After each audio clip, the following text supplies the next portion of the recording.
Bien, vamos a hacer la práctica número 1, ¿correcto? A ver, esta práctica es la práctica de hemograma. Muy bien, para ver lo que es un hemograma, primero tenemos que entender de dónde se saca.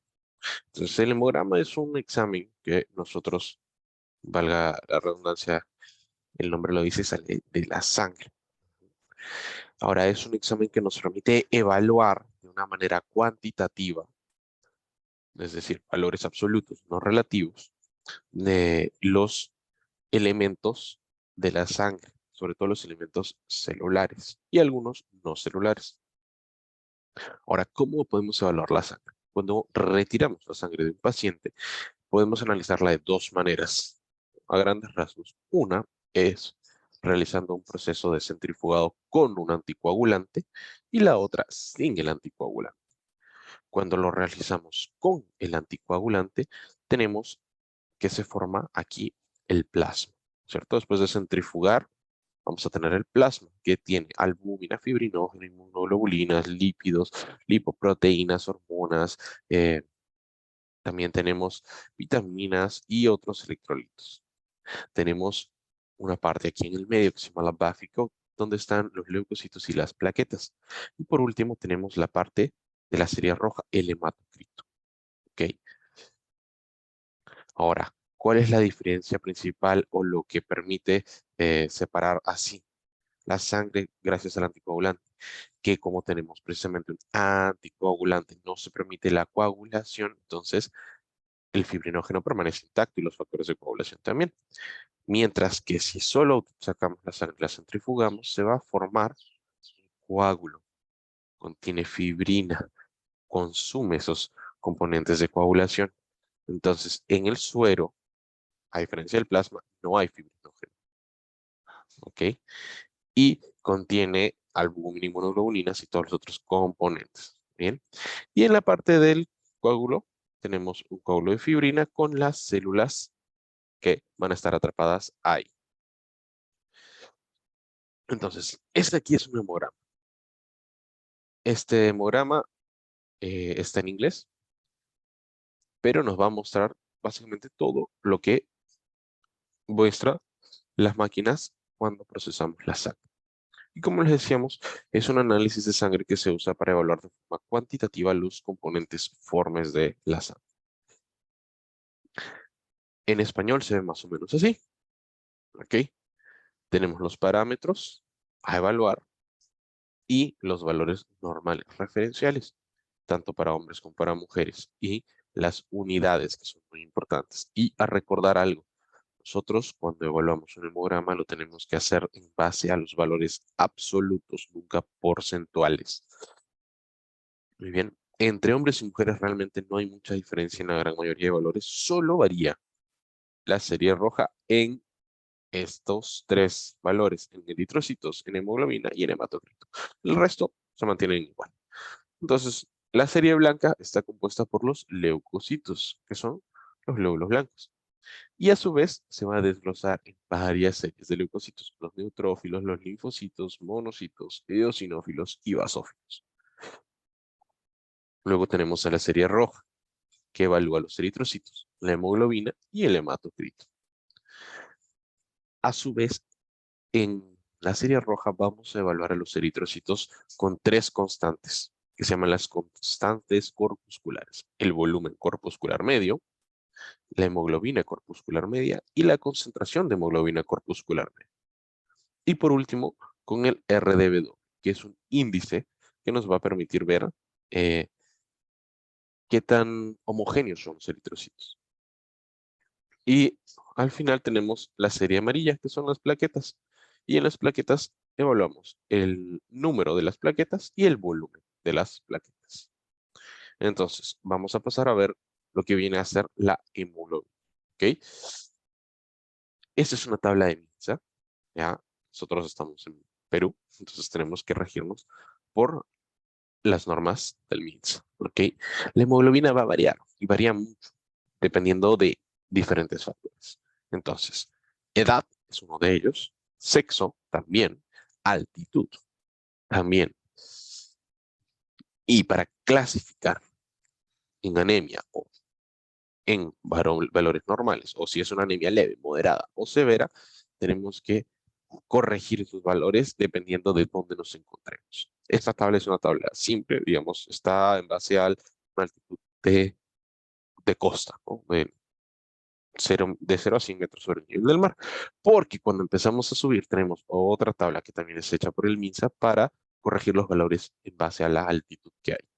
Entonces, como pueden ver aquí, lo más importante, los niños de 6 meses a 5 años, los valores normales tienen que tener más de 11 de hemoglobina, mayor o igual a 11. Y aquí tenemos los valores en anemia leve, moderada y severa. Niños de 5 a 11 años, más de 11,5. Y los valores. En adolescentes, varones y mujeres entre los 12 y 14, más de 12 de hemoglobina. Y sus valores en anemia. Los varones de 15 años a más, tenemos aquí más de 13 y sus valores en anemia. Y las mujeres gestantes de 15 años a más de 12 y sus valores. Ahora, noten que hay una diferencia, 13 y 12. ¿Por qué las mujeres tienen un punto menos? Y la respuesta es muy sencilla, es precisamente por la propia fisiología femenina. Las mujeres una vez al mes presentan menstruación. ¿Y qué hay en la menstruación? Un sangrado. Entonces, el sangrado es esperable que disminuya en un punto la hemoglobina. Es por eso que la diferencia entre varones y mujeres es de un punto. Ahora va a cambiar este valor cuando son mujeres gestantes, ¿ya? O cuando son puérperas, que es después que la mujer da a luz, el tiempo son los 40 días post-parto, ¿ok? Uy, muy bien, entonces vamos a continuar.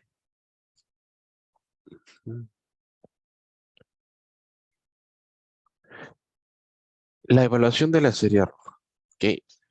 Como habíamos mencionado, en la serie roja vamos a hablar a los eritrocitos, la hemoglobina y el hematocrito, ¿vale? Además de esto, tenemos que evaluar las constantes corpusculares, que son las tres que mencionamos, y la amplitud de distribución eritrocitaria, ¿ok? Así como los reticulocitos, que los reticulocitos son los eritrocitos inmaduros, que aún tienen componentes celulares que van a perderlos cuando pasen a ser eritrocitos, ¿ok? Los eritrocitos y la hemoglobina, junto con el hematocrito, guardan una relación de 1,3.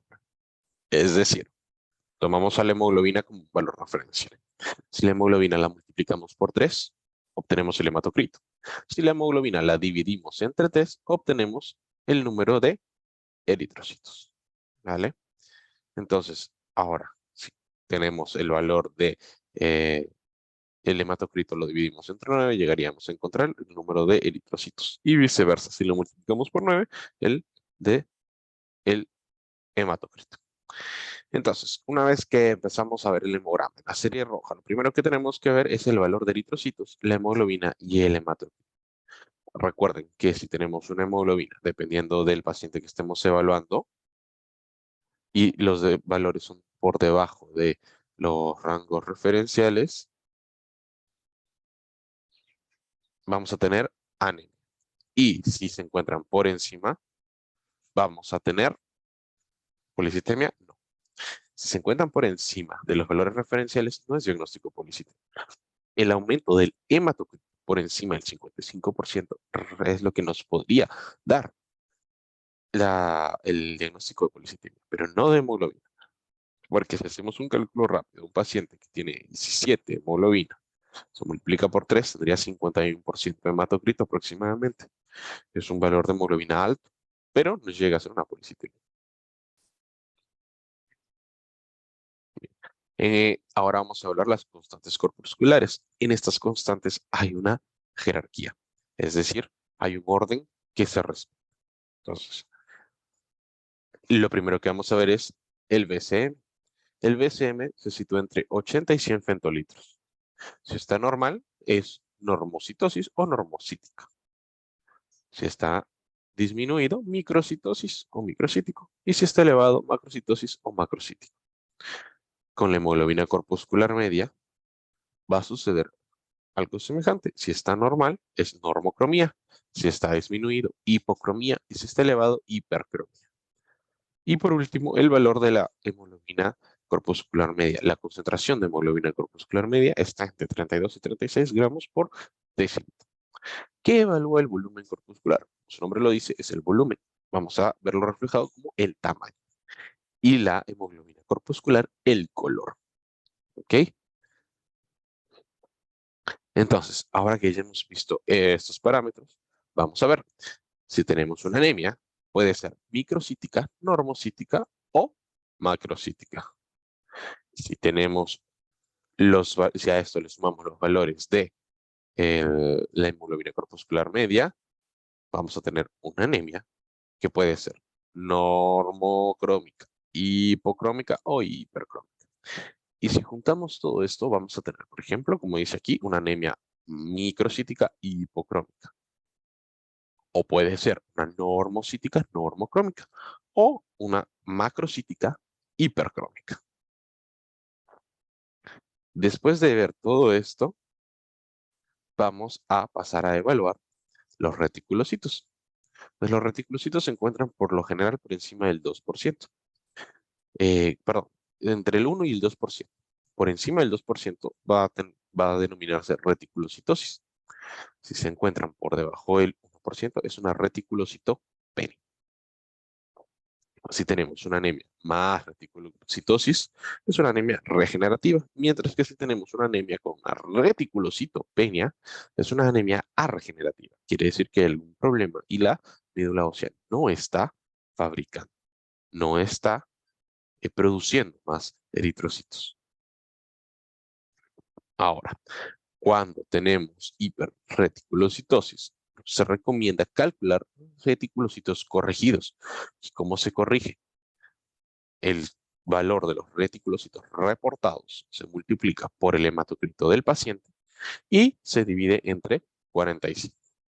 Eso nos va a dar el valor de esos reticulocitos corregidos para así poder ver si es que realmente estamos frente a una reticulocitosis o a una reticulocitopenia. Porque puede ser que veamos una reticulocitosis, pero al corregir el valor, este disminuya y nos salga que de repente tenemos una reticulocitopenia y estaremos frente a un caso de una anemia arregenerativa y no regenerativa. Ahora, por último, podemos integrar todos estos términos que hemos visto. Entonces, una anemia microcítica, hipercrómica, arregenerativa, pero siempre manteniendo ese mismo orden. Muy bien. Y el último parámetro a evaluar es el ADE. Este parámetro, cuando es superior al 15%, ya se denomina anisocitosis. ¿Qué quiere decir esto? Que no hay una simetría en el diámetro entre los glóbulos rojos. ¿Ok? Normalmente nuestros eritrocitos deben ser homogéneos, deben tener, claro, una cierta concordancia entre el tamaño y el volumen de cada uno y los otros. Cuando esta diferencia es muy notoria, por ejemplo, en esta lámina de la derecha, que ven un reticulocito muy pequeño, luego un reticulocito más grande, ¿no? Y así sucesivamente, varios que son pequeñitos y otros que están muy grandes, ¿no? Se denomina la anisocitosis. Deberían ser uniformes, como en la lámina aquí de la izquierda. ¿Ok? Esta anisocitosis se puede encontrar tanto en anemia como en otros trastornos hematológicos. No es patognomónica de anemia. Y puede haber una anemia con anisocitosis o sin anisocitosis. Vamos a evaluar ahora lo que viene a ser la serie blanca. Una vez que hemos terminado con la serie roja, los leucocitos tienen un valor normal de 4.000 a 11.000 y se van a dividir en neutrófilos, linfocitos, monocitos, eosinófilos y basófilos. Cuando tenemos leucocitos elevados, se denomina leucocitosis. Y cuando están disminuidos, leucopenia. ¿Ok? Ahora, en la primera línea a evaluar, que son los neutrófilos, vamos a tener dos tipos, los segmentados y los abastonados. ¿Ya? Por lo general, el valor de los neutrófilos, como ven acá, es de 1.800 a 7.500. Si tenemos una disminución menos de 1.500, es una neutropenia. Y si están elevados, encima de 7.500, es una neutrofilia. Ahora, la neutropenia es un trastorno muy severo, sobre todo si tenemos una neutropenia y el paciente presenta fiebre, porque los neutrófilos son la primera línea de defensa. ¿Ok? Ahora, la neutrofilia por lo general nos indica que está habiendo algún proceso infeccioso. Por lo general, porque son, como son la primera línea de defensa, son los que van a ser elevados, van a ser mandados a combatir esa infección y la médula ósea va a producir más neutrófilos. Ahora, existe algo que se llama desviación izquierda. ¿Ok? ¿Eso cómo se calcula? Cuando tenemos una leucocitosis, es decir, los leucocitos por encima de 11.000, la neutrofilia, neutrófilos por encima de 7.500 y abastonados por encima de 500, que los abastonados son los neutrófilos inmaduros, eso se denomina desviación izquierda y es un signo laboratorial de que estamos frente a una infección aguda. La siguiente familia a evaluar son los linfocitos. Los linfocitos, que su valor normal se sitúa entre 1000 a 4800 células por mililitro, lo vamos a caracterizar como linfocitosis cuando está elevado o linfopenia cuando está disminuido. Y vale la pena recordar que los linfocitos son los que se van a encargar de aumentar cuando tenemos por lo general infecciones de tipo viral. Ahora vamos a ver a los monocitos, que son nuestras células que se van a encargar de fagocitar, nuestros fagocitos. Y al llegar a los tejidos, se van a diferenciar en macrófagos. Entonces, los monocitos tienen un rango normal entre 200 y 1000 células por mililitro. La elevada cantidad de monocitos en sangre vamos a denominarla como monocitosis y cuando está disminuida, monocitopenia. Por otro lado, los eosinófilos, que son los leucocitos que se encargan de combatir por lo general infecciones parasitarias o que podemos encontrarlos elevados en algunos casos de asmas y alergias, que tienen un rango normal entre 100 a 500 células por mililitro. El aumento es una eosinofilia y la disminución eosinopenia.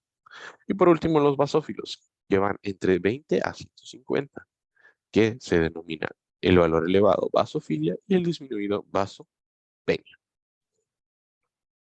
Por último, vamos a evaluar a la serie amarilla. La serie amarilla que tenía las plaquetas. Las plaquetas tienen un valor normal de 150.000 a 450.000. Cuando tenemos una disminución de plaquetas, se denomina trombocitopenia. Y por el contrario, cuando están muy elevadas, trombocitosis o plaquetosis.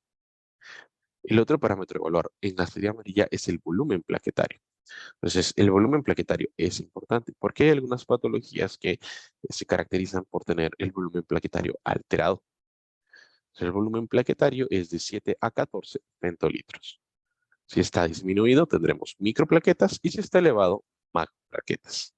Hay que recordar que las plaquetas no son células, sino que son fragmentos celulares. Es decir, el megacariocito, que es su precursor, se va a alisar y va a liberar esos fragmentos que van a ser las plaquetas, que a su vez dentro de sí van a tener unos gránulos, que lo vamos a ver más adelante, que se componen de ciertas sustancias que van a permitir la hemostasia primaria. Por último, tenemos que ver lo que significa la pancitopenia y la bicitopenia. La citopenia, por el prefijo que nos dice que es una disminución de una serie celular, ¿ok? La bicitopenia, que es la disminución de dos líneas celulares, y la pancitopenia, que se refiere a la disminución de todas las series celulares, en este caso de las tres que estamos evaluando. Cuando tenemos una bicitopenia, tenemos, por ejemplo, hemoglobina de 10, leucocitos de 8.000 y plaquetas de 90.000.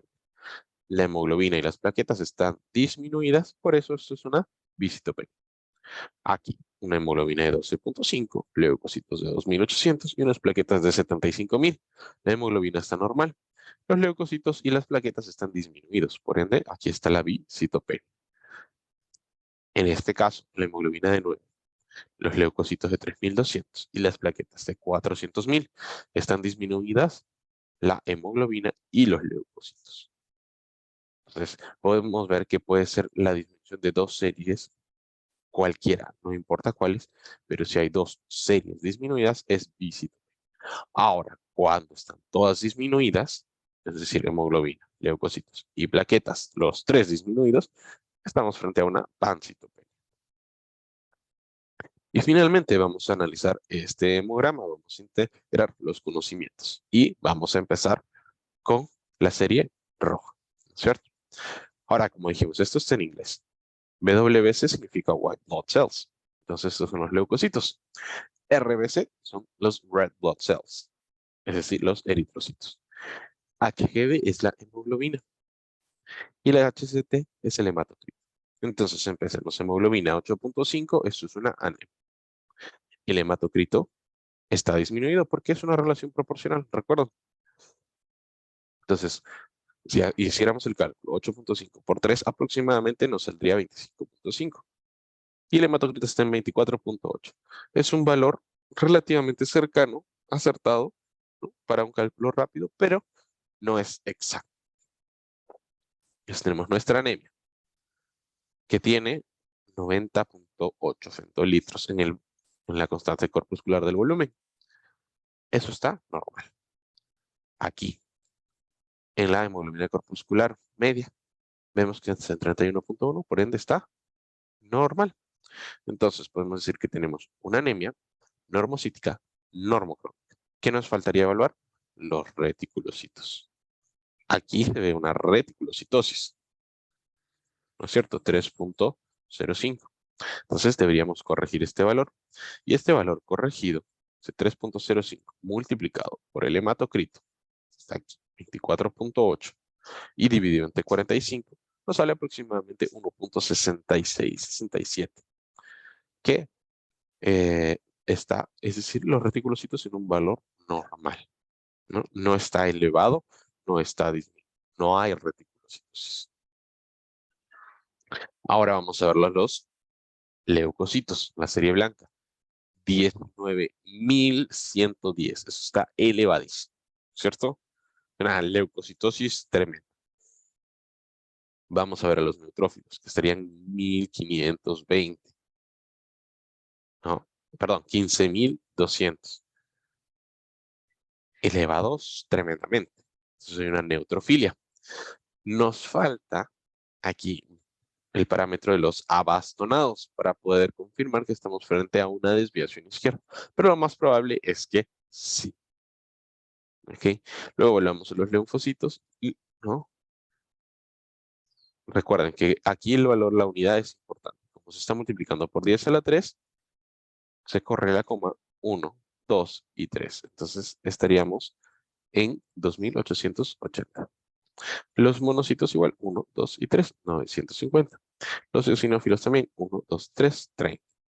Y los basófilos también, 1, 2, 3. ¿Correcto? Eso hay que tenerlo presente. Entonces tenemos una leucocitosis, una neutrofilia. Es muy probable que presente una desviación izquierda. No lo podemos confirmar porque no tenemos el número de abastonados, ¿no es cierto? Lo único que nos faltaría es el valor de abastonados para poder calcularlo. Uy, ¿por qué se salió esto? A ver, un segundo. Bien, ahora sí. Uy. Entonces, eh, ya para terminar, tendríamos, ¿no es cierto?, una anemia normocítica normocrónica, ya con reticulocitos en valor normal, una leucocitosis con neutrofilia, probablemente con desviación izquierda. No tenemos el valor para confirmar, pero es lo más probable, ¿no? Es lo que estamos encontrando en este hemograma. Muy bien. Y eso sería todo para esta primera práctica de hemograma.